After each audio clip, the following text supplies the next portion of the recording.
La tempérance. Donc nous l'avons étudié tout à l'heure. On fait des travaux pratiques. Donc les travaux pratiques se sont bien passés, merci. Ça vous a aidé. Hein. Alors, vous connaissez tous le tableau de Bruegel, avec la fête villageoise. Alors bon, il est bien reproduit, on va le faire passer. C'est je dirais la truculence de Bruegel dans sa façon de présenter la fête villageoise avec tous ses excès de vin, de cochonaille, etc., toutes les passions. Hein.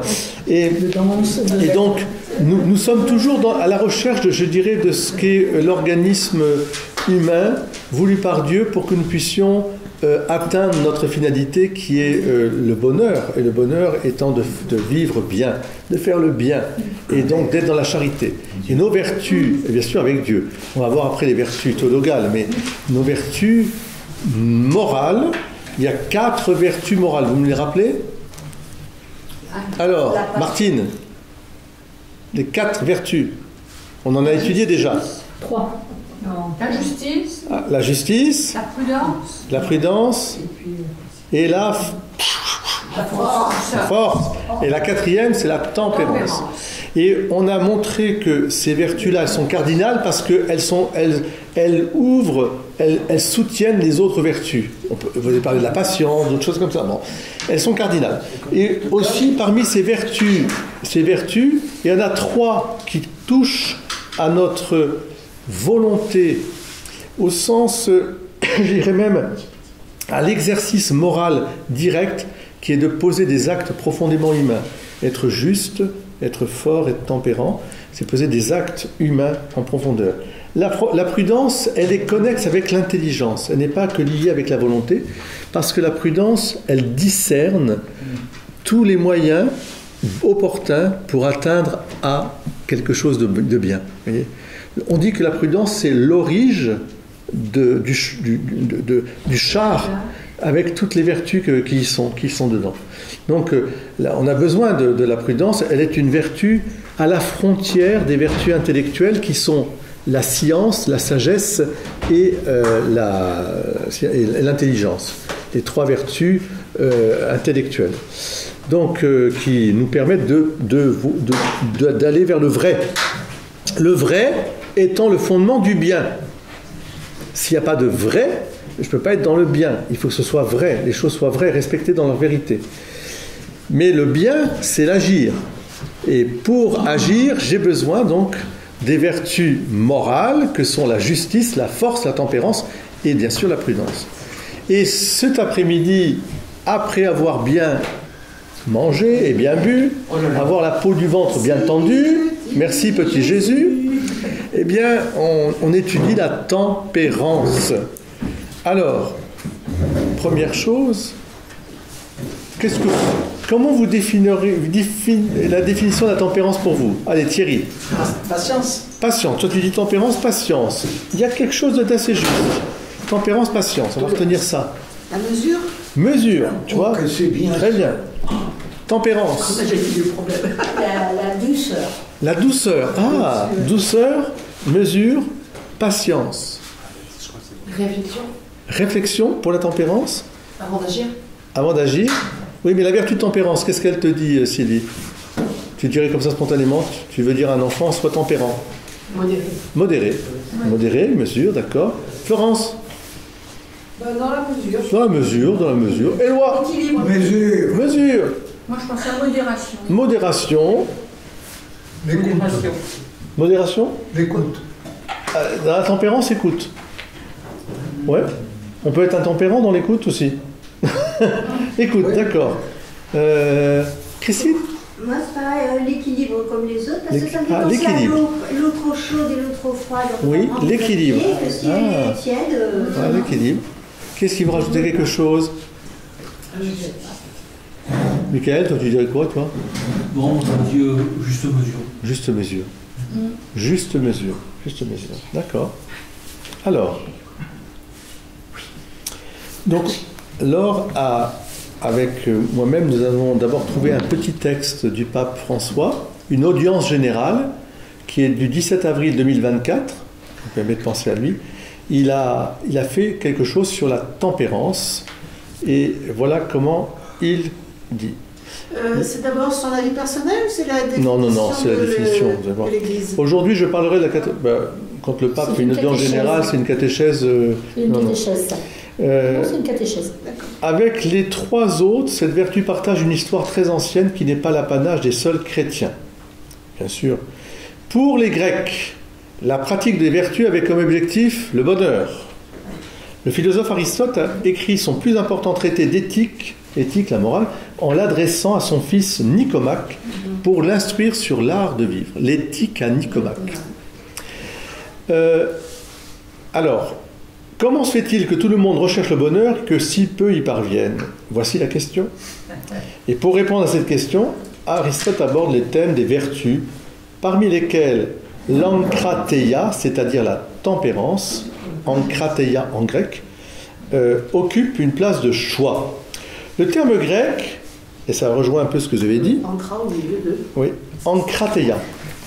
Le terme grec dit que ça veut dire en fait littéralement pouvoir sur soi-même. Pouvoir sur soi-même. On regarde la maîtrise. Oui. Pouvoir sur soi-même. Maîtrise donc, mesure, etc. Réflexion, écoute, enfin, pouvoir sur soi-même, mais patience, tout ça, on voit que c'est une vertu cardinale. La tempérance est un pouvoir sur soi-même. Elle est donc la capacité de se dominer soi-même. L'art de ne pas se laisser envahir par des passions rebelles, de mettre de l'ordre dans ce que Manzoni, je connais pas, appelle le fouillis du cœur humain. Le catéchisme de l'Église catholique nous enseigne que la tempérance est la vertu morale qui modère l'attrait des plaisirs et procure l'équilibre dans l'usage des biens créés. Donc, modère l'attrait des plaisirs et procure l'équilibre dans l'usage des biens créés. D'accord? Donc, modère l'attrait des plaisirs, ça me concerne moi, c'est-à-dire je suis un homme d'appétit. Les appétits, ce qu'on appelle au sens philosophique, c'est toute la puissance dynamique de l'être humain qui le pousse à agir. C'est un homme de désir. Nous sommes des hommes de désir, nous sommes des hommes d'appétit, si je puis dire. Et ça apporterait le bonheur, ça? Mais bien sûr. Non, pas bien sûr. Pas toujours. Non, mais attends. C'est pas ça. Procure, donc, modère l'attrait des plaisirs. C'est-à-dire, d'accord? C'est la modération. Mais l'homme sans plaisir meurt. Il n'y a pas de vie sans... C'est normal. Donc, et procure l'équilibre dans l'usage des biens créés. Alors là, c'est ce que nous apporte l'extérieur. Vous voyez, il y a moi et il y a l'extérieur. Il faut que je sois tempérant. À la fois dans mes mouvements et tempérant dans ce qu'il y a. Par exemple, imaginons, on prend un exemple tout de suite d'un arbre fruitier qui est devant vous. Vous pouvez goûter à cet arbre, bien sûr. Prendre une pêche, un abricot. Mais si vous mangez tout l'arbre, c'est pas bien pour l'arbre lui-même. Et ensuite, bien sûr, pour vous, ça va être terrible après. Le soir, vous allez être... voilà. Donc, et poursuit. Elle assure la maîtrise de la volonté sur les instincts. C'est la maîtrise de soi. C'est ça, voilà. Et maintient les désirs dans ses limites et l'honnêteté. C'est-à-dire que le plaisir est défini comme la jouissance qui conclut une action bonne. Le plaisir, quand je mange par exemple, je mange parce que j'ai faim, cette action qui est bonne en soi me procure un plaisir qui vient, je dirais, qui est normal et qui est tout à fait... C'est pour ça d'ailleurs qu'il faut écouter sa nature. Quand vous êtes devant quelque chose qui vous fait n'allez pas contre votre nature au niveau de la nourriture. Ça c'est très important. La nourriture, la nature elle n'est pas idiote. Elle vous fait attention, là ça sent, j'aime pas. C'est pas le caprice, mais ou alors trop. Attention, là tu as pris encore le morceau de gâteau au chocolat de Josette, il y en avait trop. Tu vas avoir une crise de foie. Il fait à laisser alors. Et je sais, mais regarde, c'est comme la boîte au chocolat, quoi. Tu es là. Bon, et maman, bon. Donc, ce qui a souligné, c'est que, donc, il nous dit aussi qu'elle assure la maîtrise sur les instincts. Donc, l'instinct, c'est quelque chose qui est lié à notre nature animale. D'accord? Comme les animaux ont des instincts. Ces instincts, normalement, les animaux en usent, disons, avec raison, enfin, si je puis dire avec raison, c'est pas tout à fait le cas. Parce que si, par exemple, vous avez un chien, un animal domestique, il faut vraiment l'éduquer. Parce qu'un chien, vous lui mettez de la nourriture tout le temps, ben, il mangera tout le temps et il va mourir. Parce que vous l'aurez gavé. Ce qui n'est pas la même chose que les animaux sauvages qui, eux, pour survivre, doivent attraper leur nourriture. Mais dans la vie sauvage, l'instinct est beaucoup plus mesuré, d'une certaine manière. Par contre, dès qu'ils sont en contact des humains, c'est le grand danger, parce que nous avons cette propension oui, on peut très bien nous-mêmes aussi nous gaver, et on peut gaver un chien. Donc il y a des chiens, par exemple, comme le labrador, surtout. Un labrador, il faut surtout lui mesurer sa nourriture, parce que sinon, vous en faites un popotin, là, une espèce de grosse saucisse là, qui va mourir, parce que c'est pas bon pour lui, quoi.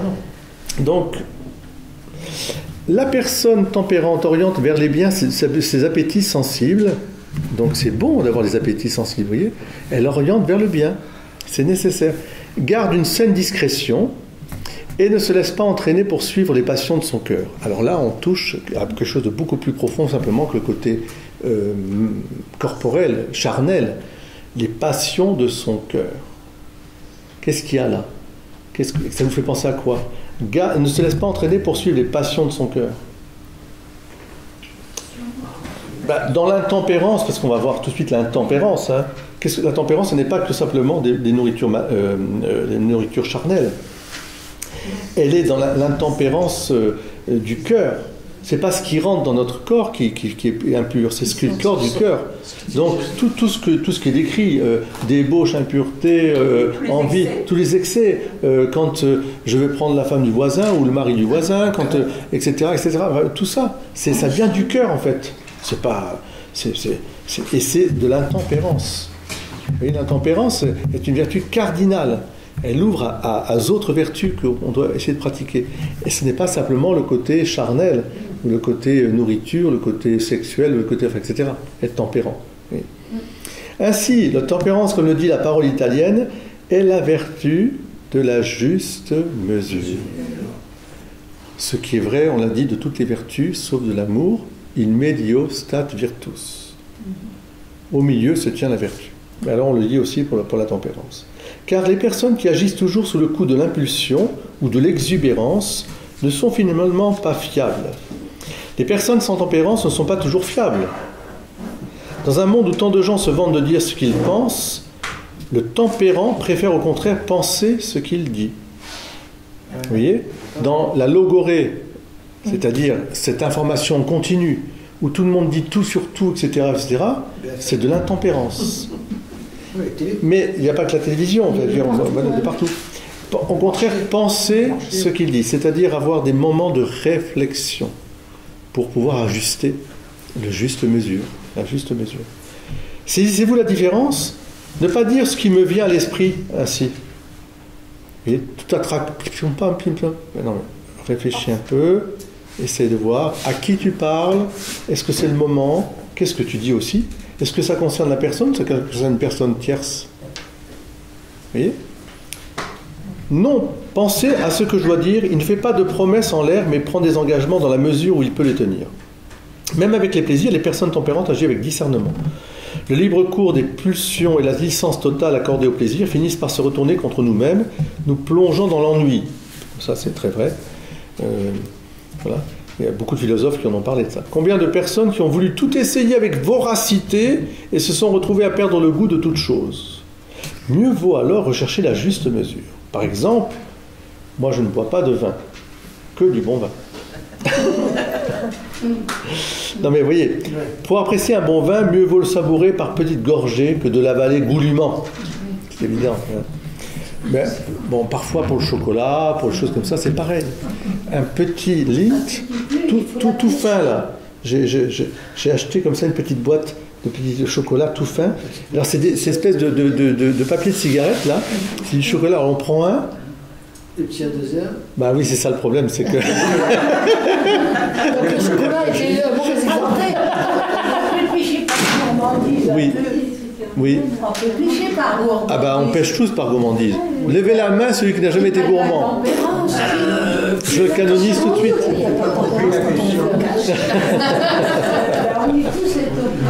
Saint Augustin disait donnez-moi quelqu'un qui n'est pas gourmand et je le canonise tout de suite. Donc, bien sûr, parce que c'est comme ça. Mais la gourmandise, on va voir, qui est un des excès de la tempérance, un des vices de la tempérance, la gourmandise peut s'exercer de différentes façons. On peut être glouton, on peut être gourmet, mais gourmet au sens exagéré, c'est-à-dire passer trop de temps et passer trop d'argent sur des choses, voilà. Donc il y a toute la mesure. Alors, la personne tempérante, c'est bien peser et doser, que ce soit peser et doser son agir.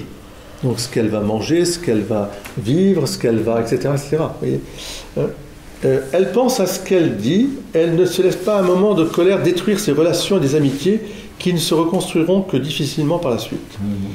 En particulier dans la vie de famille où les inhibitions sont réduites, nous courons tous le risque de ne pas maîtriser les tensions, les irritations et la colère. Alors là, on voit bien aussi qu'il est du Sud aussi. Hein. Dans le Sud, c'est waouh, ça. C'est explosif. Il y a un temps pour parler, un temps pour se taire, mais dans les deux cas, il faut savoir garder la mesure. Vous voyez, toujours, il revient à la mesure. Alors, bon, après, il montre bien que garder la mesure, c'est aussi éloigner les excès en positif et en négatif. Qu'est-ce qui serait le contraire de la tempérance pour vous? Bon, on va dire l'intempérance, mais un vice lié à la tempérance. L'intempérance ou la tempérance? Oui, l'intempérance, mais comment la colère? Oui, parce que là, la colère, quelque part, ne mesure pas d'irascible. Le rejet de la personne. Oui, mais enfin, donc, comme vice. Donc la colère. L'agressivité, l'impulsivité, oui, parce que dans le côté impulsif, il y a le côté non raisonné. Mais il y a l'irrespect, parce que le non-respect de la dignité d'une personne. Oui. Alors on rejoint un peu ça. Mais moi, je pense par exemple à la gourmandise. Oui. Attention, être gourmand au sens péché, hein. Être gourmand, c'est un péché, mais être avare, c'est-à-dire arriver, vous avez des gens, vous faites un mariage par exemple, et puis vous êtes rapia, et puis vous donnez 2 petites boulettes à manger aux gens, pas les boulettes de Martine, hein. Il vous a fait un petit couscous. Et les gens ils sont là, on ne se réjouit pas de votre mariage, ça de vin.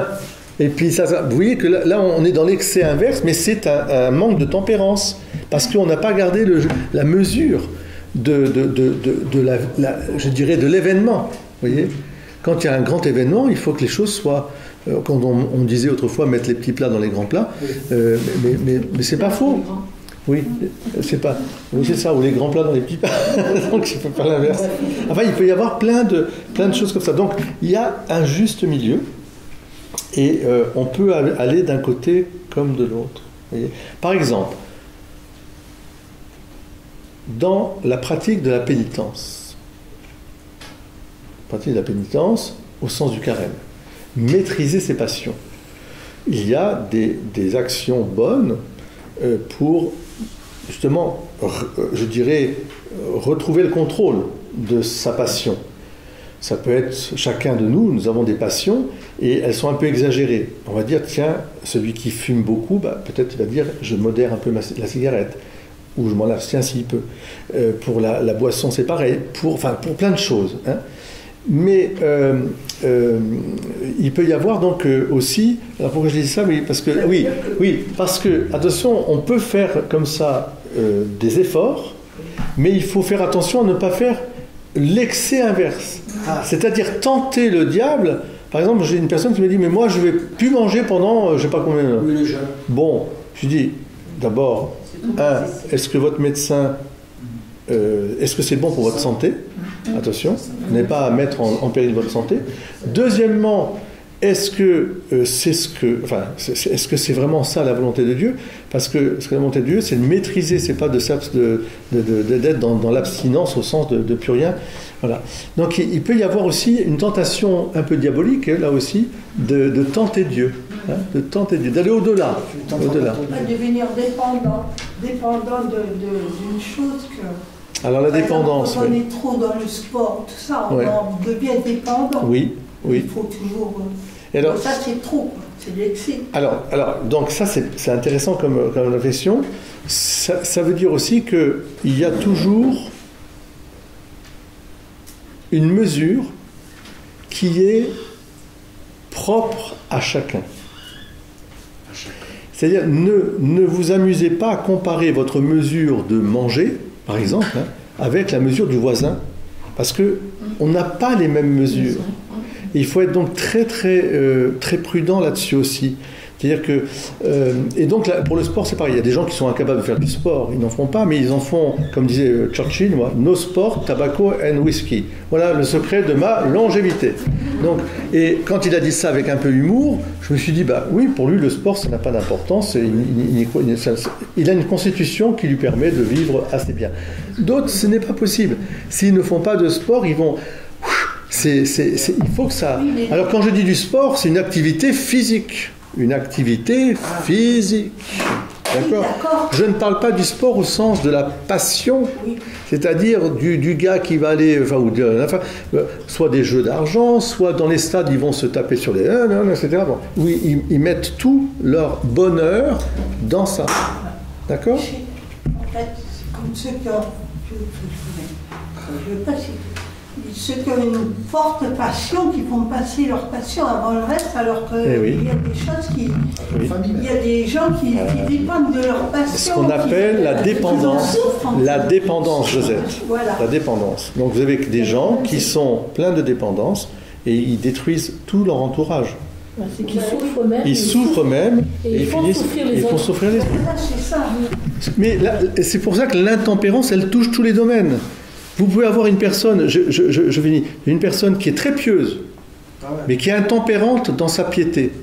Ça veut dire quoi ? Elle court dans tous les sens, les prières, des messes, des machins, etc. Elle laisse complètement sa famille. Et le mari est venu me voir en me disant, mais ma femme, je ne sais plus. Elle me dit que le bon Dieu appelle à la messe, et moi le soir quand je rentre, le repas n'est pas fait, le ménage. Je lui dis, j'ai pris la dame en question, et je lui dis, ça m'étonnerait que Marie n'ait pas fait manger à Joseph et à Jésus, etc. Donc, hormis le fait que vous en parliez avec votre mari, qu'il soit d'accord pour que vous ayez à la messe le soir, parce que la messe c'est le soir, là où je célébrais la messe, s'il est d'accord, vous venez, s'il n'est pas d'accord, vous ne venez pas, et vous ferez votre messe en communion avec nous, en tournant la marmite, et en nettoyant, en accueillant vos enfants, etc. Mais ça s'est mal terminé, je vous le dis tout de suite, parce qu'elle a terminé dans un asile psychiatrique. Parce qu'elle était tellement, mais oui, elle était tellement dépendante dans l'addiction d'une délivrance. Elle voulait tellement être contre les démons, nanani, nana. Alors, elle avait des livres à n'en plus finir. Mes prières. Alors attention, je dis toujours, c'est une question de mesure. Je ne suis pas contre la prière, loin de là. Mais elle avait ses horizons de Sainte Brigitte, qu'il fallait dire pendant toute l'année, etc. Pousse-toi là que je m'y mette. Alors, plus de place pour son mari, plus de place pour ses enfants. Bon. Et alors après, le matin, de se lever, elle avait encore des prières à dire. Elle m'avait montré toutes ses prières. Je lui dis, mais il y avait tout un cahier comme ça, elle le disait tous les jours. Mais je lui dis, mais madame, mais madame, je lui dis, c'est pas ce que Dieu vous demande. Mais j'ai essayé. Et oui, et ben voilà, c'est du compulsif. C'est du compulsif, ça devient du compulsif. Vous voyez, c'est de l'impulsif. C'est pour ça qu'il faut se méfier, le juste milieu. Et faites contrôler. Faites contrôler, c'est-à-dire que quand vous avez envie, par exemple, imaginons que vous vouliez faire un pèlerinage toutes les semaines, vous voulez partir à Medjugorje toutes les semaines. Non, mais vous voyez, mais j'ai connu dans ce domaine-là, je connais des gens qui sont comme ça et qui ne peuvent pas vivre sans le dernier pèlerinage, la dernière version de je sais pas quoi. Mais je dis, mais attention, faites attention, vous êtes en train de vous divertir en fait, et ne pas vous centrer sur Christ, le Christ qui est celui qui mais oui, Christo-centré. In medio stat virtus.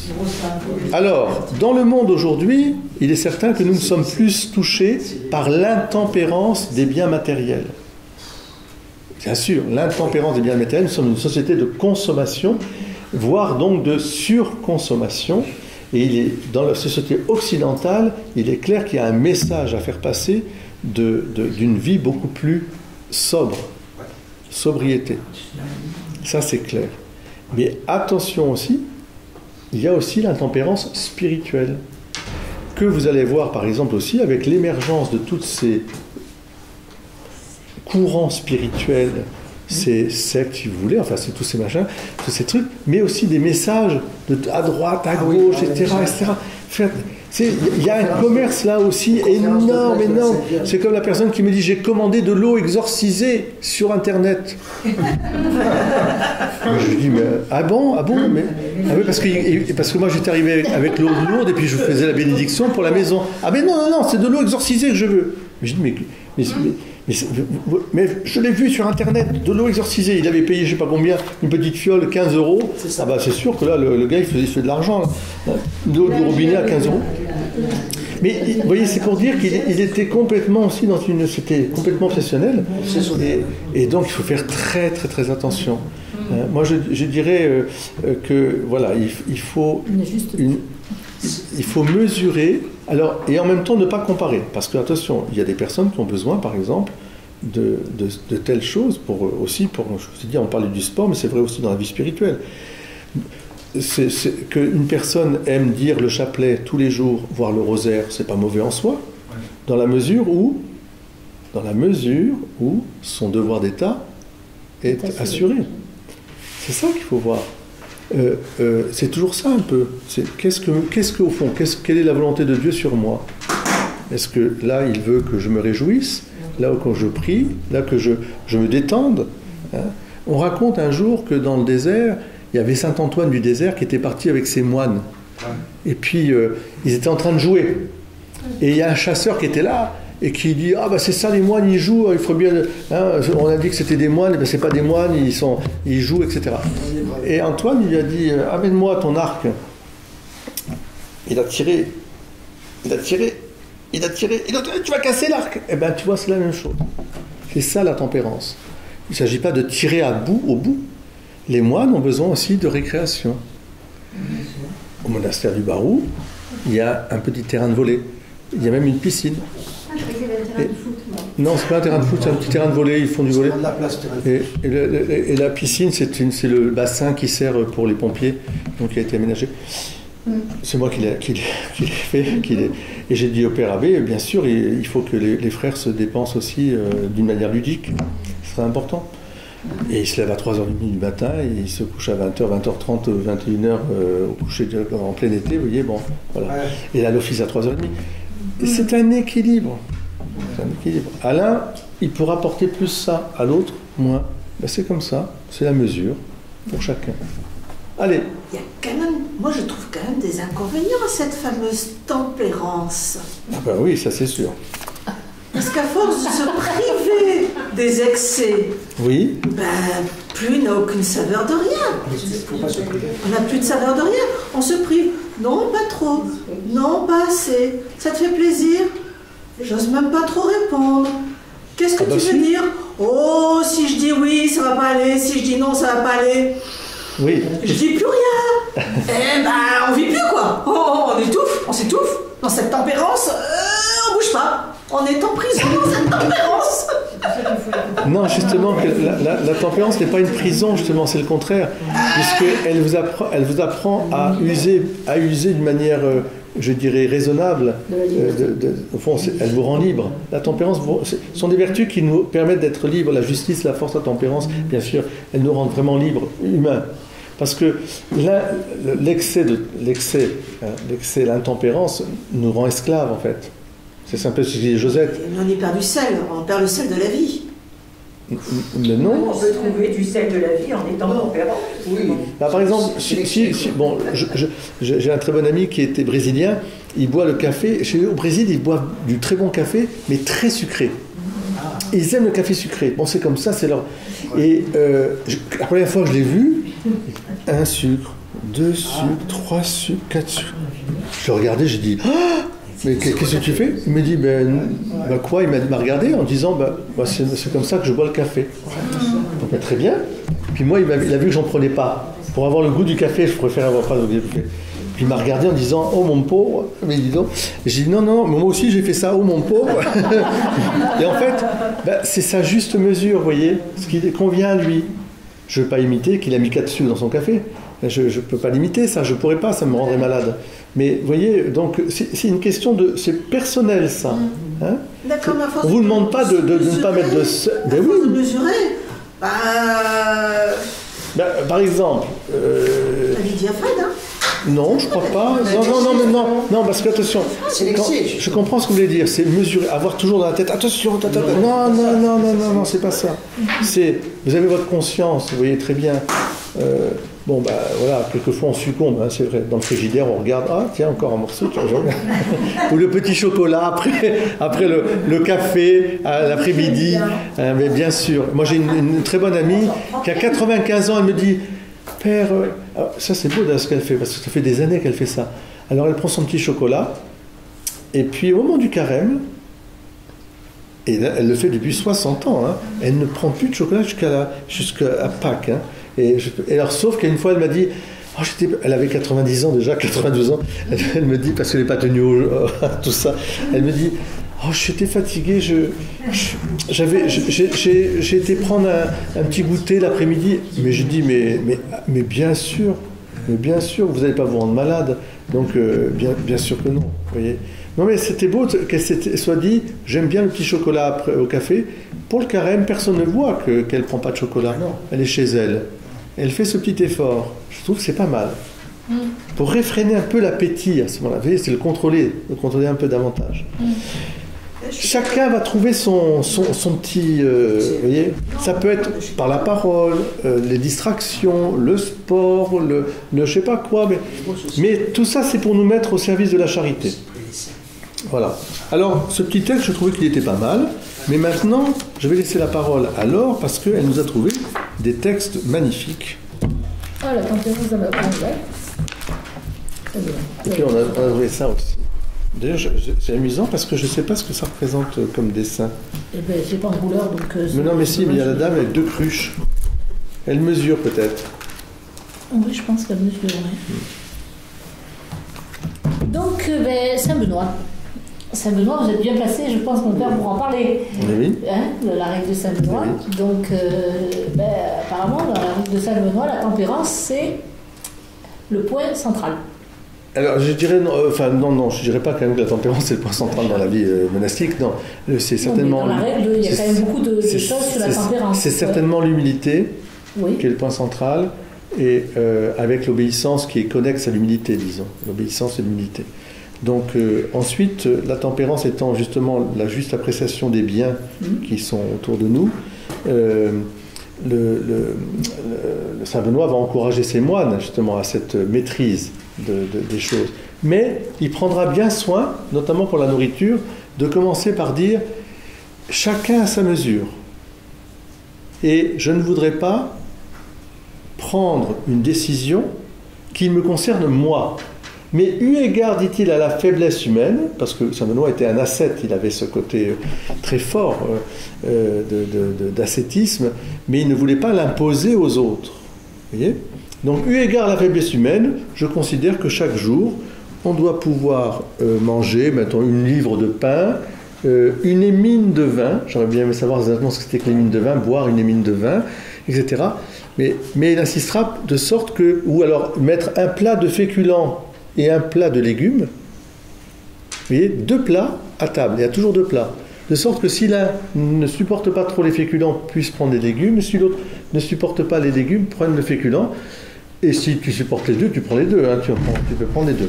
Donc, mais on sent une appréciation très fine, on ne mangera pas de viande de quadrupède, sauf pour les malades.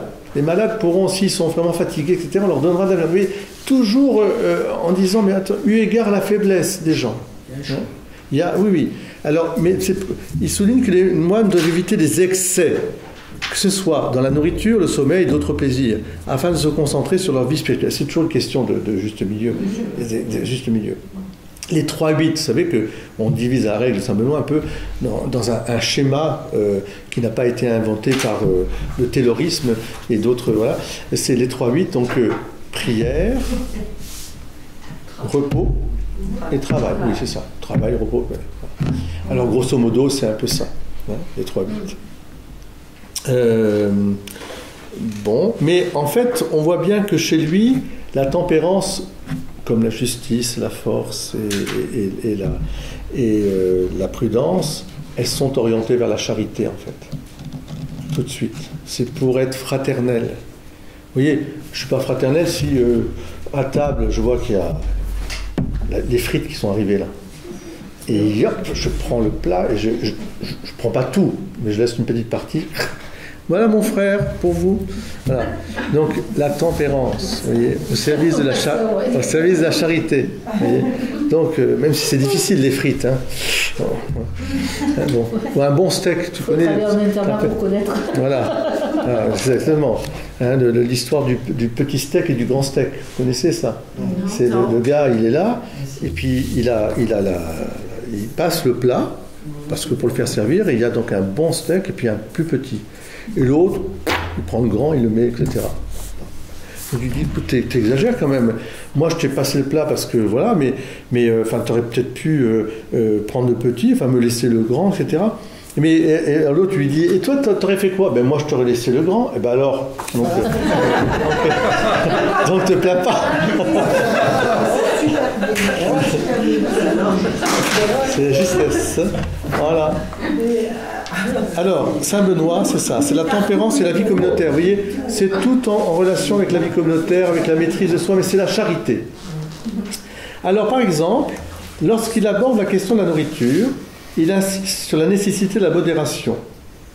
Il écrit que les moines doivent se contenter d'un repas simple et frugal, évitant les excès de table. Et là, il a une expression truculente, il dit que c'est quand même embêtant de trouver les moines en train de, on va le dire, de rôter, d'éructer après le... il a une expression, je n'ai pas la règle, mais c'est finement latinisé, les suites grossières d'un repas trop chargé. La digestion. Je ne sais plus comment c'est le texte. Que les moines prennent soin de ne pas se laisser emporter par la gourmandise, mais qu'ils se contentent de ce qui est nécessaire pour vivre. Ensuite, il est bon que les moines s'abstiennent de certaines choses, non seulement pour leur propre bien, mais aussi pour celui de la communauté. Ça, c'est l'abstinence, là, ici. Et puis, par contre, les moines qui sont malades doivent recevoir des soins, mais ils ne doivent pas se laisser aller à des excès dans leur alimentation. Mais s'ils ont fait un peu trop, etc., on ne leur dira pas pendant qu'ils sont malades. Voilà aussi, de l'autre côté, la modération, c'est-à-dire la tempérance de celui qui est sain par rapport à l'autre qui est malade. On lui dira après.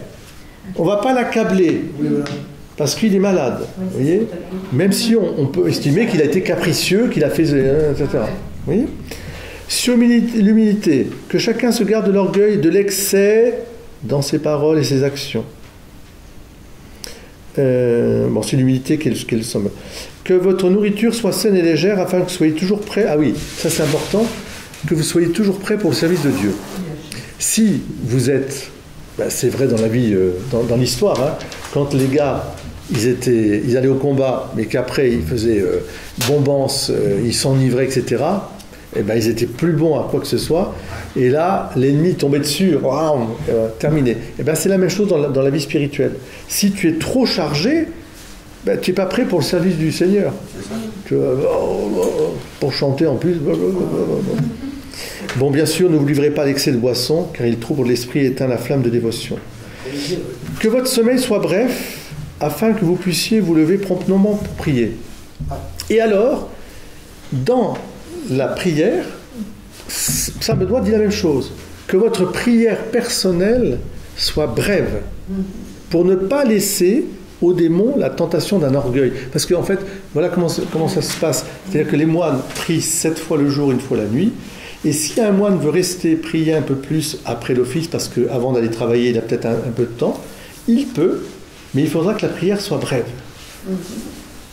Pour ne pas dire, moi, oui, parce que c'est toujours pareil, j'ai fait telle dévotion en plus, j'ai fait telle... Ouais. Et ça peut devenir... Et alors, c'est surtout vrai pour les novices. Parce que le novice, il pense que parce qu'il fait beaucoup plus, il est beaucoup plus sain. C'est ça. Celui qui est moine depuis une vingtaine d'années, il sait qu'il n'est pas saint, il a raison de dire qu'il n'est pas saint, c'est nul ce qu'il fait. Et l'ancien qui dit qu'il n'est pas saint, alors lui il est saint, parce que lui il a vécu toute sa vie, c'était la braise. Mais vous voyez, au fond, Saint Benoît va débusquer là aussi de l'intempérance. L'ancien serait saint. L'ancien moine, il est saint parce que c'est plus que de la braise. Les abbés, tout ça. Même pas que les abbés, les petits. Là, j'ai un petit moine que je connais bien, que j'ai connu quand il était novice, frère Vianney, il a 75 ans. Et on dirait un petit. Il fait penser au Hobbit quand il est vieux, là. Sa petite canne, il est mignon comme tout, là. Il avait avec ses traits. Ah oui, c'est un petit saint, il est tout heureux. C'est un paysan, il sait bien les choses. Où est le réfectoire? Il sait très bien où est le réfectoire, mais bon, il vous le demande. Bon, voilà, mais il est très gentil, il est vraiment, il n'y a plus que de la bonté en lui. Donc il est dans la sainteté. Ah bah oui. Au barreau, vous pensez qu'ils sont tous de la sainteté? Il faut dépasser 20 ans de pratique. À mon avis, surtout si tu as un moine qui commence à dire je suis dans la sainteté, alors lui tu peux dire qu'il n'est pas saint.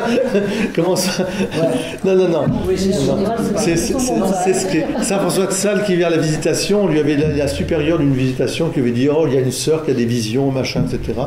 Et alors bon, je dis encore un truc, on va aller voir ça. Oui, enfin, il se méfiait beaucoup, et pourtant, avec Sainte Jeanne de Chantal, ça. Puis lui, c'est un grand mystique. Et alors, il arrive à la porte du couvent, puis il s'installe dans le petit bureau, puis il dit, bah, amenez-moi, enfin, à la supérieure, que je la vois. Et puis, elle ouvre la porte, et puis, il dit, asseyez-vous, ma soeur. Alors c'est vous la sainte? Oui, monseigneur, oui, c'est moi. Bon, allez, dehors. Vous lui donnerez à balayer un peu un bon steak, de quoi se nourrir, et puis qu'elle s'amuse un peu. Voilà. Ben, bien sûr, c'était ridicule. Au contraire,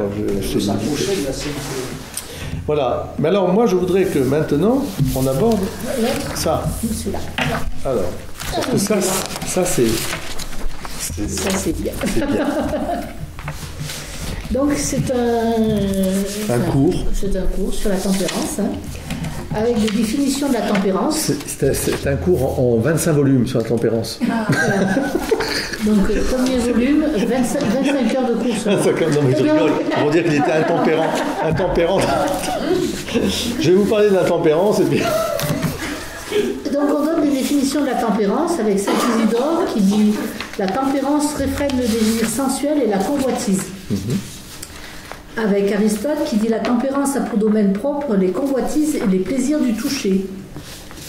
Et le catéchisme de l'Église catholique qui dit la tempérance est la vertu morale qui modère l'attrait des plaisirs et procure l'équilibre dans l'usage des biens créés. Voilà Macron. La tempérance assure la maîtrise de la volonté sur les instincts et maintient les désirs dans les limites de l'honnêteté. La personne tempérante oriente vers le bien ses appétits sensibles, garde une saine discrétion et ne se laisse pas entraîner pour vivre les passions de son cœur. Donc ça, on l'a dit déjà tout à l'heure, mais c'est bien de rappeler quand même les définitions. Voilà. Après, l'objet propre de la tempérance. La tempérance concerne les convoitises des plaisirs les plus grands. Et comme le plaisir accompagne l'acte qui s'accorde sur la nature, les plaisirs sont d'autant plus intenses que les actes qu'ils accompagnent sont plus naturels. Or, ce qui est par-dessus tout naturel aux êtres vivants, ce sont les actes par lesquels se conserve la nature de l'individu, le manger et le boire, et la nature de l'espèce, l'union de l'homme et de la femme. C'est bon jusque-là ? Voilà pourquoi ce sont les plaisirs de la nourriture et de la boisson et les plaisirs sexuels qui sont proprement dit l'objet de la tempérance. Or, les plaisirs de ce genre sont produits par le sens du toucher. On a conclu donc que la tempérance concerne les plaisirs du toucher. Voilà, ce qui est vraiment lié au corps, en fait. Au corps, voilà. Il n'y a pas de... C'est bon jusque-là ? La tempérance, le plaisir et la souffrance. Ceux qui n'ont pas développé un goût pour les plaisirs spirituels tournent d'une manière désordonnée au plaisir corporel. Selon le philosophe, personne ne peut rester longtemps sans plaisir en compagnie de la tristesse. C'est pourquoi la tristesse a nécessairement deux résultats. Elle conduit l'homme à s'écarter de ce qui l'attriste et elle le fait passer à d'autres activités où il trouve son plaisir. De même, ceux qui ne peuvent goûter les joies spirituelles se portent vers les joies corporelles. Ça, c'est de saint Thomas d'Aquin. Oui. Et alors, moi, je voudrais réagir là-dessus pour vous dire justement que en compagnie de la tristesse au sens biblique du terme, c'est ce qu'on appelle l'acédie, qui est morbide et qui est quelque chose qui détruit la vie. C'est pour ça qu'il y a à accorder à la nature, je dirais, la joie de la jouissance de ces biens naturels. C'est très important parce que l'excès, bien sûr, est à combattre, mais l'absence conduit justement à la tristesse. Parfois, on a des personnes qu'on retrouve, avec, on va dire, l'alcool. Ils sont en train de boire. Et pourquoi ils boivent? Ils ont eu un chagrin, une tristesse, etc. Ils n'arrivent pas à surmonter cette tristesse. Et pour la surmonter, ils boivent. Et c'est souvent le cas. Et donc là, il faut combattre la tristesse à sa racine, vous voyez, pour essayer de tirer la personne. Évidemment, le problème qu'il y a, c'est qu'il peut y avoir des addictions qui se créent. Et là, c'est très compliqué. Mais c'est souvent un peu ça. C'est pour échapper à une tristesse. La drogue, c'est pareil. Et la drogue, souvent aussi, c'est le cas avec d'autres aspects. Donc, il ne s'agit pas de nier la nature. Il s'agit de la maîtriser. C'est pas pareil. Vous voyez ? Donc, l'intempérance, c'est, on pourrait dire, à la fois l'excès dans le plaisir, mais aussi l'absence de plaisir. C'est-à-dire que, par exemple, je prends une société concentrationnaire, une idéologie totalitaire, qu'elle soit religieuse ou politique, elle va vous interdire le plaisir.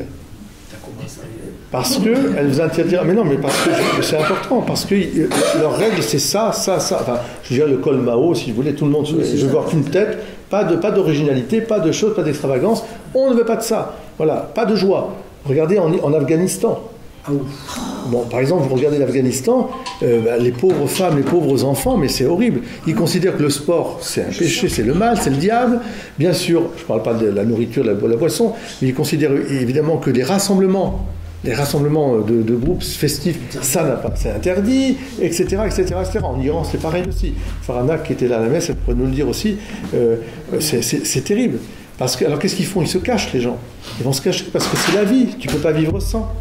Et, bien sûr, la nomenclatura se paye bien de mots. Mais derrière, eux, ils sont dans les excès aussi. Donc, attention, quand saint Thomas d'Aquin va parler de ça, il parle par rapport au péché. Et donc, il ne nie pas que le plaisir fait partie de la vie. Il ne nie pas que, etc. Mais il dit, attention, voilà, personne ne peut rester longtemps sans plaisir en compagnie de la tristesse. Mais ça peut pousser justement à des excès. C'est pour ça qu'il faut équilibrer nos vies et surtout être très attentif aux personnes qui sont en détresse, les angoisses, les peines, etc. Et être très modéré sur on n'a pas jugé, mais justement très compatissant sur la personne qui peut-être a fait un excès, mais il faut comprendre pourquoi. Voyez. Donc ça, à mon avis, est très très important. De même, ceux qui ne peuvent goûter les joies spirituelles se portent vers les joies corporelles. Mais je dis inversement, si tu as faim, commence d'abord par donner à manger à quelqu'un qui a faim, afin de lui parler des joies spirituelles. Je veux dire que les deux vont connexes. Quand je donne quelque chose, je m'arrête devant un SDF, je lui parle du bon Dieu, mais je lui donne quelque chose en même temps. Voilà. Mais ne serait-ce que d'abord, je lui donne d'exister. Parce que je m'arrête et je lui parle. Et vous savez combien aujourd'hui, simplement cette parole donnée, ce regard, cette affection, comble déjà le cœur humain. D'ailleurs, ils vous le disent, moi de la nourriture, j'en ai, mais c'est pas ça. Je suis complètement désocialisé, quoi. Je n'ai plus de plaisir à vivre. Je n'ai plus de plaisir à vivre. Vous vous rendez compte? Aujourd'hui, on est une société, maintenant, l'euthanasie, puisqu'ils veulent le voter, c'est ça. Je n'ai plus de plaisir à vivre. Il n'y a pas que le SDF qui parle comme ça. Ah, bien sûr. Les gens dans les églises, vous entendez parler comme ça. J'espère pas dans les églises. Ah, mais... si. Mais bon. En semaine. Bon, peut-être. Alors, et donc, vous allez voir que saint Thomas d'Aquin, qui est toujours très génial, il va montrer quels sont les vices principaux. Alors, attendez-vous à quelque chose de tout à fait étonnant. Ça va déménager. Alors regardez les vices opposés à saint Thomas d'Aquin, voilà les vices qui sont opposés à la tempérance. Écoutez bien. Les vices principaux opposés à la tempérance, l'insensibilité. Est-ce que vous auriez mis l'insensibilité à l'intempérance comme opposé à la tempérance? Moi non. Bah, oui. Eh bien moi je pense que c'est très juste. L'insensibilité. C'est l'indifférence, c'est le non-écoute, c'est le non, etc. L'insensibilité. Oui, mais... D'ailleurs, c'est conditionnel d'un tas d'autres choses. Oui, mais c'est très important parce que de fait, dans les tempéraments pervers narcissiques ou autres, on retrouve cette insensibilité à toute chose. Ils sont que centrés sur eux-mêmes et le reste... Donc c'est fou, mais personnellement, je n'avais pas vu je l'aurais pas mis là, mais enfin, tous... Alors, tout ce qui contrarie l'ordre naturel est vicieux. Or, la nature a joint le plaisir aux activités nécessaires à la vie de l'homme. Donc, si quelqu'un fuyait la jouissance au point de négliger ce qui est nécessaire à la conservation de la nature, il commettrait un péché, car ce serait s'opposer à l'ordre naturel. Et c'est en cela que consiste le vice d'insensibilité. Par exemple, il ne suffit pas de dire « je t'aime », il faut encore le montrer. Il ne suffit pas de dire je vais te soigner, mais je t'interdis de la prise de sang, le machin, enfin je ne sais pas quoi, vous imaginez, voilà, comme on a vu dans des sectes où les enfants, ils sont morts parce que de faim, ou je sais pas quoi, donc c'est la folie ça. L'insensibilité, parce qu'ils ne respectent pas l'ordre naturel. Mais là, c'est ce que je disais tout à l'heure. À force d'éviter, par exemple, dans des conversations, tu ne dois pas éclater de rire, mais il ne faut pas non plus que tu fasses la gueule. Oui. Non, mais chacun a sa juste mesure. Les bonnes blagues. Il y a une bonne blague. Oui. Oui, mais c'est ça, quoi. Non, mais attends, Christine. Je crois que ce qui est important, effectivement, c'est que d'ailleurs, c'est le cas ici, vous voyez qu'on est très libre dans notre façon de partager. Je crois que ce qui est important toujours, c'est de se dire, c'est la juste mesure. Oui, c'est ça. C'est la juste mesure. Donc, par exemple, je ne supporte pas du tout, cette chaîne qu'on appelle Rire et Chanson, non pas parce qu'il peut y avoir de temps en temps un bon sketch, mais parce qu'à force de passer tout sur le risible, on voit que les niveaux sont dégradants et dégradés, et y compris comme Canteloup ou comme je sais pas quoi, c'est Canteloup, je trouve ça lamentable parce qu'à un moment, les gens ne voient plus la vie politique ou sociale que par le prisme de la moquerie. C'est ça. Et ils ont l'impression, en plus, c'est ça qui est étonnant, c'est comme ils le voient, ils pensent que le sketch, c'est la réalité de la personne. C'est la vérité de la personne, en fait. Donc, autant, bien sûr, rire quand il y a un travers d'une personne, bon, bien sûr, on peut rire, le trop agace, le peu ennuie, bien sûr. Donc, c'est là qu'il faut faire juste attention quand même un peu. Voilà. C'est souvent vulgaire. Bon, ça, la vulgarité, déjà en plus. Vulgaire. Oui, mais 30 secondes, je l'ai oui, bien sûr. J'entends son nom déjà. Mais déjà. Alors, l'intempérance. L'insensibilité, la deuxième, ce sera l'intempérance. Qu'est-ce que c'est que l'intempérance? C'est une complaisance dans et un désir pour les plaisirs de toucher désordonnés. Donc, l'excès dans ce... Voilà. Ensuite. Les vices opposés à la tempérance. Alors, on y va. Vous allez voir si vous les avez tous. La gourmandise. Oui. Yes. Oui. L'ivrognerie. Non. La luxure. Oui. L'impudicité. La curiosité. Oui. L'impudicité. Ne pas être pudique. La curiosité, oui. Elle est pudique. Alors, l'impudicité. on les a tous en fait. Impudique. Mais oui. Tu vois ce que je veux dire? La curiosité. Voilà. Dans le jardin. Dans le jardin. Moi, je fais attention. Les vertus associées à la tempérance en tant que ces espèces. Attends. Alors, tous ces vices, nous les avons au moins en germe. Ouais. Josette, tous ces vices, on les a en fait. Quand j'ai quelqu'un qui me dit, moi je suis pas gourmand, ou c'est la même chose que la personne qui vient me voir au confessionnal me dit, Père, je ne sais pas quoi dire, moi je ne fais pas de péché. Bon. Ouais, bah déjà, oui. Déjà, voilà. Confessé au moins. Et après, ce qui est vrai, c'est que ça ne veut pas dire que nous exerçons ces vices, entre guillemets, mais ils sont latents en nous. Et il y a une façon, je dirais... Alors si Jésus a pris soin de dire aux apôtres qui étaient complètement décontenancés, nous on l'est aussi, hein, celui qui regarde la femme du prochain avec désir, il a déjà commis l'adultère. Alors là, Saint-Pierre avec son bon... Parce que Saint-Pierre, c'est vraiment l'exemple de la vertu qu'il faut suivre. Saint-Pierre, j'aime bien parce qu'il est tout à trac, comme Joinville. Ah bah, Joinville, Saint-Louis dit mon bon Joinville, qu'est-ce qu'il faut préférer, la lèpre ou le péché, un bon péché mortel? Ah bah moi, un bon péché mortel plutôt que la lèpre, oui. Et donc, il dit Joinville. Et alors, Pierre, quand il entend ça, il dit comment? Mais il vaut mieux pas se marier alors. Parce que si tu regardes la femme de ton prochain avec un désir... Et donc Pierre, il dit, il est décontenancé. Il dit, alors, qui peut être sauvé, quoi, en fait. Et alors, Jésus, c'est là que Jésus lui dit, oui, ce qui n'est pas possible à l'homme, l'est à Dieu. Donc, petit à petit, prends conscience. Ce bon Pierre, avec ses mains calleuses, ses filets de pêche, son couteau, là, qu'il a été planté dans l'oreille de Malchus, vous voyez, c'est un gars qui était plein de passion, en fait. Passionné, très fort. Eh bien oui, donc il n'a pas dit, moi, la seule chose qu'il a dit, arrière, je suis un pauvre pécheur. Il n'a pas commencé à dire, moi j'ai des vertus. Non. Alors, vous savez, il faut s'en méfier, ça, de beaucoup. Et dans ma vie spirituelle, des 38 ans, 39 ans de sacerdoce, à chaque fois que j'ai vu des histoires de cochonnes, entre guillemets, dans l'église, c'était toujours des gens soi-disant respectueux au sens lisse, qui n'avaient pas de péché. Ils se cachaient derrière une espèce de façade et en dessous ça grouillait dans tous les sens. C'est pour ça qu'ils ont été choisis par le mal, peut-être. Non, je pense que c'est une question d'orgueil là au départ, mais qui se laissent faire, mais ils sont pauvres, attention, je ne les juge pas plus que ça, mais il faut les mettre hors d'état de nuire. Mais vous voyez, parce qu'en fait, on dit errare humanum est, l'erreur est humaine, et bien on doit dire la même chose, péché est humain. Oui.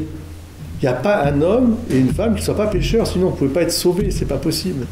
Donc je commence à être un bon chrétien quand je suis un bon pécheur. Attention, je ne dis pas ça pour qu'on pêche, mais c'est pour dire. Mais Jacques, c'est Saint Jean. C'est Saint Jean dans sa lettre. Saint Jean qui dit, je ne vous dis pas ça pour vous péchiez, mais d'abord nous avons un avocat, Jésus qui nous sauve, mais dit-il, parce que celui qui prétend être sans péché est un menteur, c'est tout. Donc bien sûr, nous avons toutes les passions en nous, toutes, et heureusement, si on ne les avait pas, on ne serait pas humain. Voyez, et ça nous permet d'être humains avec les humains, c'est-à-dire dans la miséricorde toujours, parce que le maître mot c'est ça, c'est porter les fardeaux les uns les autres et vous accomplirez toute la loi. Il n'a pas dit porter les vertus, les diplômes, les je sais pas quoi, les grades. Non, porter les fardeaux les uns les autres. Ah, t'es lourd. Ah, t'es irascible. Ah, t'es je sais pas quoi. Ah, t'es passionné trop bon. Oui, on se porte l'un l'autre et puis on grandit et on accomplit la loi. Donc en fait, la tempérance, elle va avec le contrôle et la maîtrise de soi. Oui. Alors que le contraire, le lâcher-prise, va complètement conduire aux excès et au fait d'être assujetti au péché des autres. Oui. De l'autre côté, je dirais, vous avez raison, et il faut absolument, tu as raison, Sylvie, il faut apprendre à maîtriser. Mais il y a un temps pour tout. Par exemple, si tu es en train de donner un coup de feu, comme on dit, le coup de feu, parce qu'il faut tirer la voiture, je sais pas quoi, tu as intérêt, tu vas pas être non, c'est calme, on prend le truc, non. Ben oh. La maîtrise, ça veut dire à bon escient. À bon escient. Si c'est la fête, fais la fête. Ouais. Si c'est la prière, prie. Si c'est. Vous voyez, il y a un temps pour tout. Comme disait Saint Louis de Gonzague, on vient me dire que je vais mourir, qu'est-ce que tu fais? Moi, je continue à jouer. Il a fini de jouer. Les autres, les enfants qui étaient autour, disent « Oh, je vais vite voir le prêtre, tatati, tata, je sais pas quoi. » Moi, je continue à jouer. C'est la récréation. Le bon Dieu me prend là où je suis. Vous voyez? Donc, oui, c'est s'ajuster. Je dirais, là, les vertus sont connexes. Il y a une question de justice, s'ajuster. Donc, l'absence de passion n'est pas forcément vertu. La maîtrise de la passion, ça, c'est la vertu. Parce qu'il faut être dépassionné. Il faut être passionné, il faut vraiment donner cette joie de vivre. C'est la joie de vivre. Mais il faut le mesurer. La doser. Il faut la doser. La curiosité comme intempérance. Vous voyez ? La curiosité, non, c'est vrai. Mais bien sûr, Josette, c'est bien d'être curieux. Mais c'est la curiosité intempérante. Des fois, c'est malsain. C'est l'excès de curiosité. Alors, ce serait quoi l'excès de curiosité ? Mettre son nez partout. Je cherche. Déjà, mettre son nez partout, comme a dit.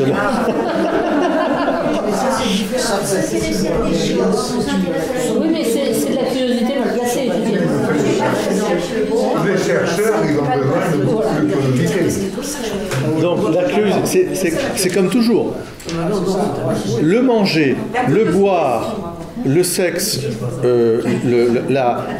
donc je dirais la mise en valeur de son corps et la curiosité sont des vertus aussi, son codex a des vertus, mais l'excès devient effectivement péché. C'est-à-dire la gourmandise, l'ivrognerie, la luxure, oui. Et là, la curiosité malsaine, c'est un peu ça. C'est-à-dire que ça nous est tous arrivé. Quelqu'un qui va écouter à la porte. Hein, la soubrette de chez Monsieur le Comte qui entend la dispute et qui se met là comme ça et qui écoute. Voilà, curiosité malsaine. Alors, ça fait l'indiscrétion. Oui, voilà. Ouais, l'indiscrétion peut-être. Je dirais quoi? Ouais, l'indiscrétion. Oui, ça peut être l'indiscrétion, oui. Oui, mais curiosité. Alors, je vais vous donner un autre exemple.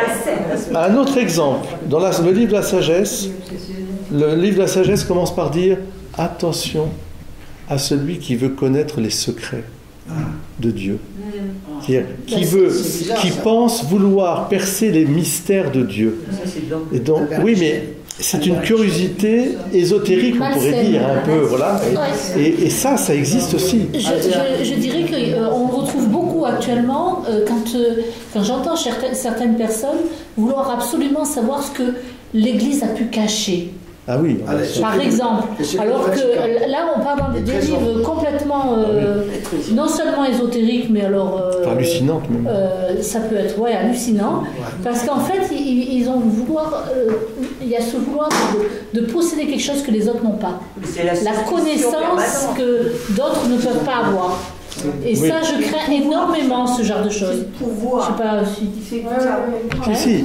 Mais c'est pas seulement une prise de pouvoir, c'est que en fait, c'est une façon de vouloir posséder quelque chose que les autres n'ont pas, comme si c'était caché, comme si c'était. Mais ça, c'est un travers que tu croises assez souvent. Actuellement, ouais. Face à un mystère, l'homme est perdu, il comprend pas. Par définition, et il va éprouver le besoin d'avoir des tiroirs, tout est bien rangé avec des étiquettes. Parce que ça lui donne un sentiment de contrôle. C'est ça, qui est antinomique au mystère. Soit tu lâches prise et tu te laisses bercer par envahir par ce mystère en disant je suis d'accord pour m'arrêter et m'ouvrir au mystère et accueillir le mystère. Ça fait peur. Soit tu dis stop, je veux savoir et contrôler, j'ai mes petits tiroirs, mes petites étiquettes, tout est propre et net, parce que ça me donne un sentiment de contrôle, ce qui est complètement aberrant. Enfin bon, on fonctionne comme ça. Après, on a le choix encore, mais c'est pas tout pareil. Mais ça peut aller loin parce que c'est être Dieu à la place de Dieu aussi. C'est des fois se mêler de choses qui ne nous regardent pas. Et on peut aller très loin dans ce genre de choses. À la place de Dieu, non, moi ça me fait plutôt rire, c'est plutôt du mood. Parce que c'est. Oui, mais c'est l'orgueil. C'est les réseaux qui. Et alors, de toute façon, il n'y arrivera pas avec ces tiroirs, avec ces étiquettes. Oui, mais peut entraîner plein de gens sur une. Qui eux aussi, on arrive. J'ai assisté à une réunion il n'y a pas longtemps à l'évêché, et il y avait une personne très bien intentionnée par ailleurs qui a commencé à dire à l'évêque qu'il n'était pas normal que les gens ne soient pas au courant de ceci, cela, etc. Bon, moi j'ai écouté, et je lui ai dit, mais ça partait d'un bon sentiment, c'est-à-dire qu'elle disait que, effectivement, l'excès inverse, le silence, tue aussi. Oui. Mais il y a des choses qui ne concernent pas l'ensemble des gens. Par exemple, ce qu'on appelle le secret professionnel déjà. Oui. On ne va pas divulguer partout le secret professionnel. Et là, je sentais chez cette personne qu'il y avait ce... Effectivement, ça rejoint un peu ce que tu dis, c'est le côté de rassurer, de se rassurer aussi. Elle avait besoin de mettre, parce qu'elle était chargée... Elle est dans un domaine de communication, on va dire. Et donc, on sentait que, par exemple, elle aurait voulu avoir, je ne sais pas moi... on va parler des finances, d'avoir que le bilan soit publié pour tout le monde, quoi, pour qu'on sache. C'est pas forcément bon. Non, que ce soit qu'on publie les résultats, les comptes, etc. Mais on n'est pas obligé de mettre tous les détails parce que les gens vont interpréter ça dans tous les sens. Alors, voilà, je pense que il y a une différence entre être contrôlé et justifié. Exactement. Ça n'a rien à voir. La démarche n'est pas du tout pas la même. Et effectivement, oui, par rapport aux finances, oui, alors ils n'ont pas justifié. Et c'est vrai dans la vie morale. Oui. Est-il bon de mettre en pâture tous les dossiers qu'on peut avoir sur les uns et sur les autres? Mais non, c'est complètement absurde, ce n'est pas bon. Qu'on écarte du milieu des gens qui ont fait mal et qu'on ne cache pas le mal qui a été fait à ce moment-là, mais de vouloir répandre sur la place publique des faits qui... Moi, j'appelle ça de l'impudicité, en fait. C'est être impudique. Parce qu'on dégrade complètement la personne, qu'on réduit à ça, d'ailleurs. Là, je pense, bon, évidemment, vous avez tous entendu l'histoire de Bétaram, qui est une horreur en soi, qui est d'abord au départ, une histoire de maltraitance, parce que, bon, c'est de l'éducation qu'on donnait. Puis après, il y a des dérives sexuelles, je pense, qui ont eu lieu. Mais je me suis dit, ils sont allés arrêter un prêtre de 96 ans. 96 ans. Ouais, 96 ans. Bon, je dis, mais qu'est-ce qu'on va faire? Enfin, arrêté, je crois qu'il a été relâché après, mais enfin, bon, peu importe. Mais je dis, mais alors les médias, crac, un prêtre, 96 ans, alors on imagine une espèce de... Oui, non, mais justement, on dit le monstre, je sais pas quoi, etc., le monde du... Après la méfier, c'est pas possible. Mais ils essaient de détourner l'attention sur leur propre turpitude. Alors ça déjà, ça c'est vrai. Mais indépendamment de ça, on voit bien qu'il y a un excès, c'est tout ce qui est excessif. Et si Dieu nous a demandé, c'est l'évangile d'aujourd'hui, aimez-vous les uns les autres, bon, pardonnez, aimez vos ennemis, ceux qui vous ont fait du mal. Enfin, on voit bien qu'il y a quelque chose qui est fou là en ce moment. On est fou. On est complètement fou. Donc ça va pas. Alors voilà, c'est ça. Et les vertus associées? Alors les vertus associées, l'abstinence, la sobriété. Alors qu'est-ce que c'est que l'abstinence? Je vais s'abstenir de parler. C'est ça. Alors, l'abstinence, s'abstenir. Alors, attention, quelle est la différence entre l'abstinence et la tempérance? Et oui, quelle est la différence? Il y en a un qui parle pas. Et l'autre, c'est modéré. Il modère, l'autre se tait. Donc, dans l'abstinence, il y a quelque chose qui est négatif. Abstinence. A négatif. Ça peut être un vice aussi. L'avarisme, avarisme, est un vice. Il s'abstient de. L'abstinence au sens sexuel du terme peut être un vice aussi. C'est que dans une relation conjugale, familiale, enfin normale, eh bien, on peut s'abstenir un temps, mais ce n'est pas s'abstenir tout le temps.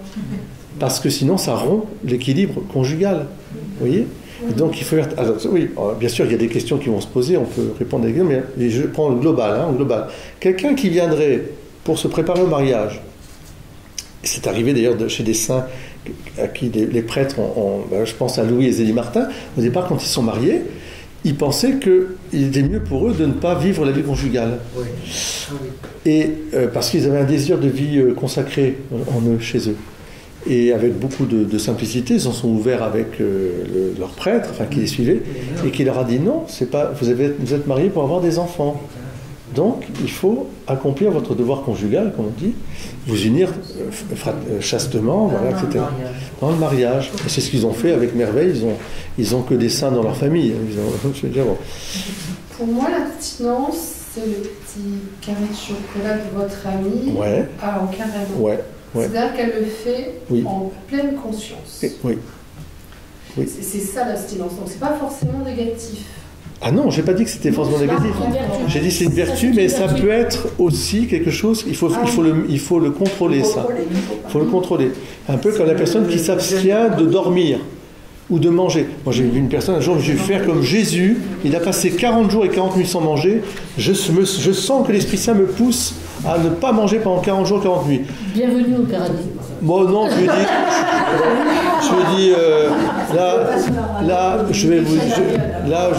je lui dis non, là c'est pas l'Esprit Saint qui vous souffle. Hein. Alors voilà. D'abord parlez-en à votre famille. Et puis voilà. Quand on voit par exemple l'anorexie, enfin tous les problèmes qu'il peut y avoir.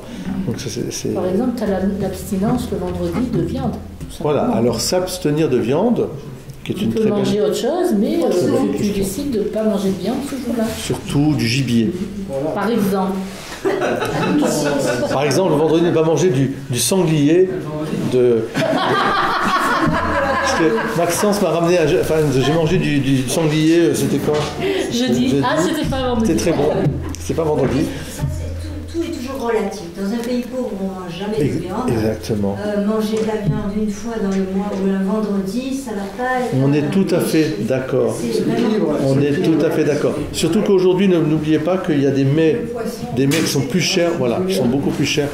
Oui, si vous mangez... Non, mais par contre, là où vous avez raison, pourquoi ne pas, le vendredi, puisqu'on peut lier ça à un exercice spirituel, dire, il y a des œufs, je peux très bien manger des œufs, avec des œufs au plat, avec des coquillettes, c'est très bien, puis voilà. On n'est pas obligé de rentrer dans un truc excessif. Au contraire, on mange trop bien. La cathédrale de Rouen, la tour au beurre.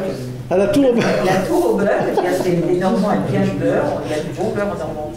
Ouais. Eh bien, on se modérait beaucoup sur sa consommation de beurre. Et c'était le résultat de cette modération et de ce contrôle du beurre. Par exemple, moi je sais que j'aime beaucoup le fromage. Et pendant le carême, j'essaie, j'y arrive pas toujours, de modérer sur le fromage. Voilà, chacun trouvera un peu son petit... au fond, c'est un sacrifice pour mieux aimer. Pour mieux aimer, être libre. Être libre pour mieux aimer son prochain et Dieu. Mais en pleine conscience. Mais en pleine conscience, je suis d'accord. Il y en a qui attendent le carême pour se modérer de tout, du chocolat. Non, mais le carême nous permet de refaire un point, si tu veux. Et ça permet quand même de se dire, attends là, t'exagères un peu là. Là, bon, ça c'est bien. Allez. Et puis un détachement quand même. L'ascèse, c'est le détachement pour ne pas trop se coller aux choses matérielles. Parce que comme disait Gustave Thibon, que ce soit par un fil ou par un gros câble, si tu es attaché, si l'oiseau est attaché, il ne s'envolera pas. Donc si on veut aller au ciel, il faut se détacher. Même des petites choses parfois, qui ont l'air des babioles, mais on y est attaché. Mon petit lapin blanc, je ne peux pas lâcher parce que c'est ma petite peluche, et je la garde. Oui, non, mais il n'y a pas que des enfants. Je dis ça parce que... Le lapin blanc, c'est celui qui me met en retard tout le temps. Alors... Donc la sobriété, vous avez compris. Oui. Hein? La chasteté. Ou la continence. Ou la continence, voilà. Donc, qu'est-ce que c'est que la chasteté à ce moment-là ? Alors, la chasteté, on l'a juste en dessous. Là. On va le voir, alors. La chasteté est alors une vertu spéciale, ayant une matière spéciale. Les convoitises de ce qui produit du plaisir en matière sexuelle. Et le catéchisme dit « La chasteté signifie l'intégration réussie de la sexualité dans la personne et par là l'unité intérieure de l'homme dans son être corporel et spirituel. » La vertu de chasteté comporte l'intégrité de la personne et l'intégralité du don. Donc on rejoint aussi le côté question. Qui t'a dit, tu ne peux pas réciter ça sans ta lecture. L'intégrité de la personne et l'intégralité du don. C'est-à-dire que l'intégrité de la personne, c'est-à-dire bien sûr la chasteté, comme disait Jean-Paul II, on commence à manquer à la chasteté quand on prend l'autre pour un objet. Donc on objective et ce n'est plus un respect de la personne. Voyez, donc l'intégrité de la personne. Et de soi aussi, bien sûr. Et l'intégralité du don. Alors là, c'est très fort. La chasteté au sens de se donner vraiment pour l'autre. Pour l'autre. D'accord. Pour l'autre. Donc, La chasteté conjugale, elle existe, comme la chasteté du célibataire ou du religieux, etc. Vous voyez, c'est l'intégrité. Il y a quelque chose là qui est beau, en fait, qu'il faudrait mettre en valeur davantage dans un monde qui est débridé à ce niveau-là, où on considère que le plaisir, on a changé, si vous voulez, le plaisir qui est le fruit d'une bonne action. Quand je fais une bonne action, j'en éprouve du plaisir. Mais aujourd'hui, la société a mis le plaisir avant l'action. C'est d'abord avoir du plaisir. Peu importe si l'action est bonne ou mauvaise, etc., c'est d'abord le plaisir. Et c'est ce qui fausse toute la morale, en fait. Bah, je fais pas de mal, etc. Oui, mais attention, voilà. Tu cherches quoi, là? On prend l'exemple du jeu ou du machin. L'autre jour, en Normandie, justement, je suis allé pour la première fois de ma vie, je suis allé au casino. Et on est allé un matin, bien sûr. Vous voulez voir ce que c'était que le grand casino de Deauville, qui est très célèbre et qui est très beau, d'ailleurs, par ailleurs. Et d'ailleurs, j'ai discuté avec des gens, j'étais en clergyman, je suis rentré, j'ai dit je voulais voir un peu ce que c'est qu'un casino, nanana. Et puis j'ai discuté avec deux employés, dont l'agent de sécurité qui, lui, nous a dit carrément, il part, il en avait assez de ce monde complètement fou, quoi. Et l'autre qui était un jeune qui était serveur, qui était un sportif, très bon sportif à un haut niveau, qui faisait ça parce que ça lui permettait, il pensait que ça lui permettait d'avoir plus d'heures pour s'entraîner, pour sa vie professionnelle de sport, et qui m'a dit non mais je quitte aussi, c'est trop.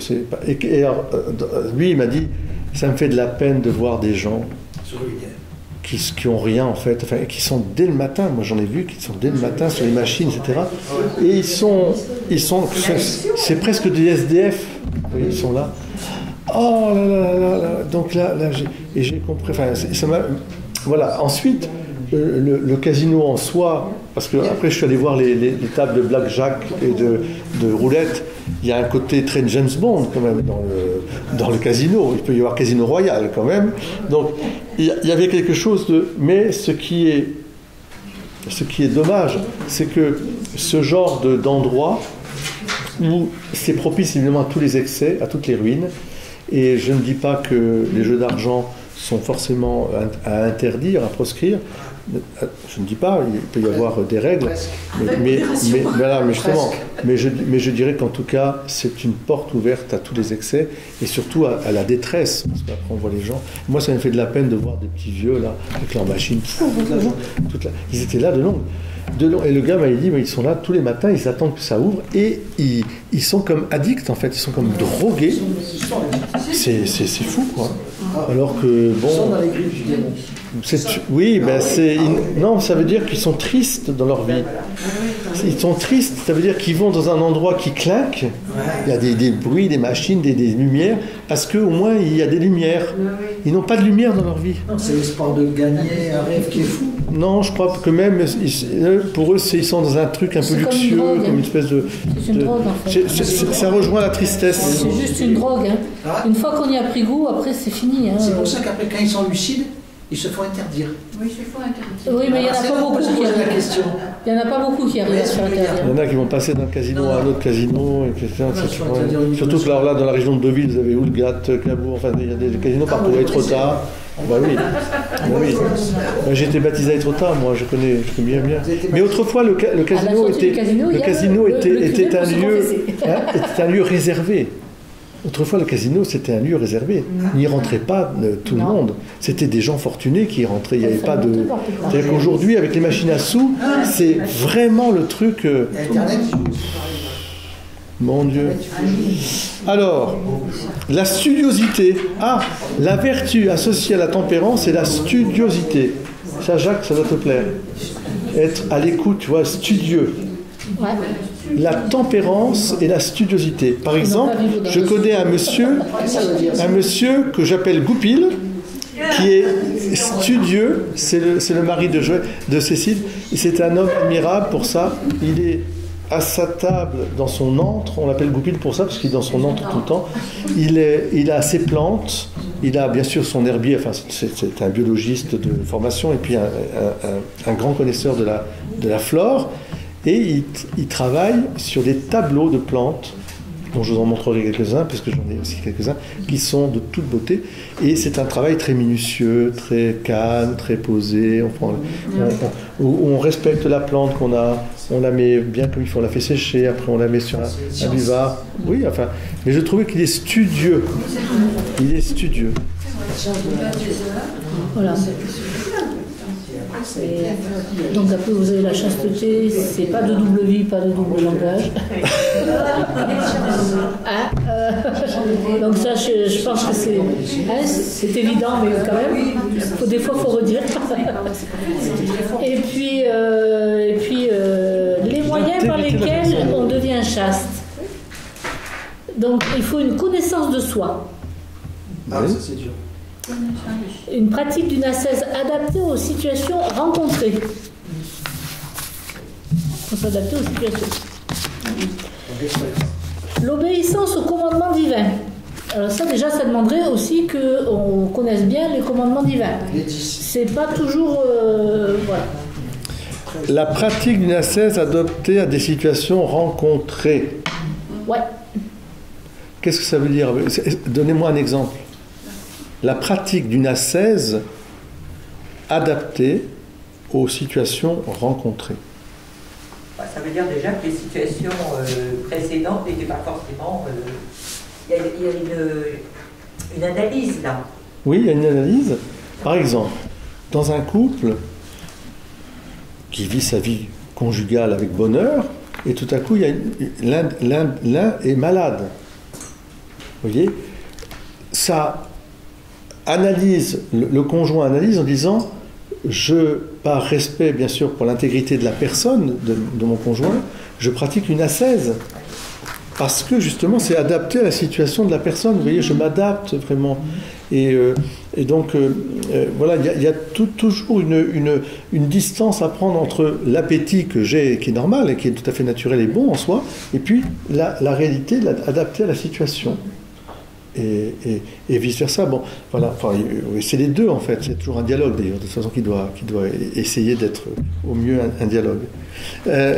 Ensuite, bon, l'obéissance au commandement divin. Comme je dis, il faut un petit peu s'y remettre, parce qu'il y en a beaucoup qui ne les connaissent pas en fait. Voilà. La mise en œuvre des vertus morales. Bon, ben, on en a vu 3, on voit la 4e, donc voilà. Et puis la fidélité à la prière. Voilà, la prière. Voilà. Prendre un temps de prière, un temps de repos dans l'esprit. Et puis, on devra dire aussi que la maîtrise de soi, c'est un effort qu'on doit continuer tout au long de sa vie. Oui. C'est une œuvre de longue haleine, c'est jamais fini et ça concerne tous les âges de la vie. Voilà. Donc après... l'intégralité du don. Le don de soi. Donc, sous l'influence de la charité, la chasteté apparaît comme une école de don de la personne. C'est beau d'ailleurs. Mais ce n'est pas une mutilation, c'est au contraire un don de soi. Vraiment le don de soi dans l'intégralité et le respect. La maîtrise de soi. Étant donné au don de soi. Et la chasteté donc. Conduit celui qui la pratique à devenir auprès du prochain un témoin de la fidélité et de la tendresse de Dieu.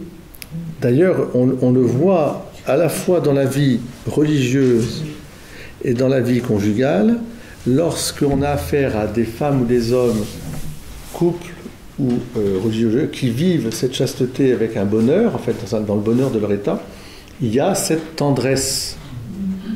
C'est le maître mot, la tendresse, qui est la fleur de la chasteté. La tendresse, c'est ça. Dès qu'il y a violence, excès, etc., on voit tout de suite ça. Ça ne va pas. Donc vous voyez que même en parole, en attitude, etc., on peut manquer de chasteté là aussi, vous voyez.